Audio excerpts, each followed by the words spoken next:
পিচের রাস্তায় ধানের চারা পুঁতে রাস্তা সংস্কারের দাবিতে বিক্ষোভ। দীর্ঘদিন ধরেই রাস্তা খারাপ, প্রায় 5 বছর ধরে রাস্তার কোনো সংস্কার হয় না।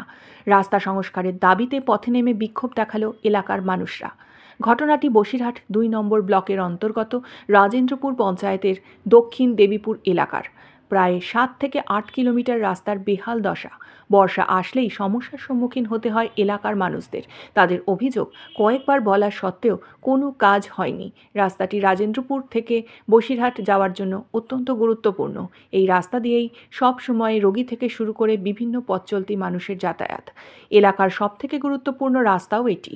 শুক্রবার সকাল 10টা থেকে প্রতিবাদ কর্মসূচি শুরু হয়। এলাকার মানুষরা রাস্তা আটকে বিক্ষোভ দেখাতে শুরু করেন। তাদের দাবি, অবিলম্বে রাস্তা সারাই না করলে আরও বৃহত্তর আন্দোলন শুরু হবে।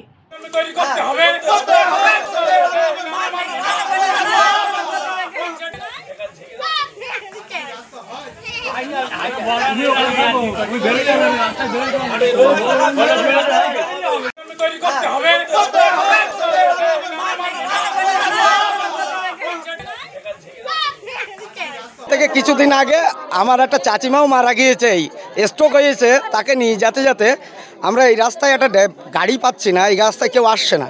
তাকে নিয়ে যেতে যেতে 1 ঘন্টা লেগে গেছে। গাড়ি ওখানে পাংচার খারাপ হয়ে গেছে, ভেঙে গেছে, এমনকি সে মানুষটা মারাও গেল।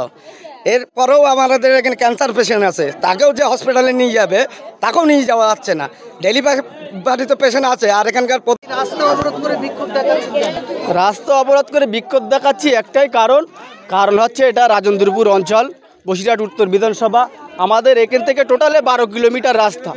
আপনি যান, ঘুরে আসেন, টোটালে 12 কিলোমিটার রাস্তায় একই রকম পরিস্থিতি।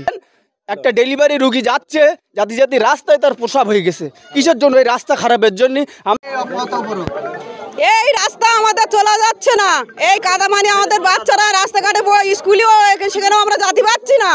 ওই জন্য আমরা অবরোধ করছি। গাড়ি ঘোড়া কিচ্ছু চলতে পারছে না। ডাক্তার বাড়ি যাবো, সে অসুস্থ মানুষ নিয়ে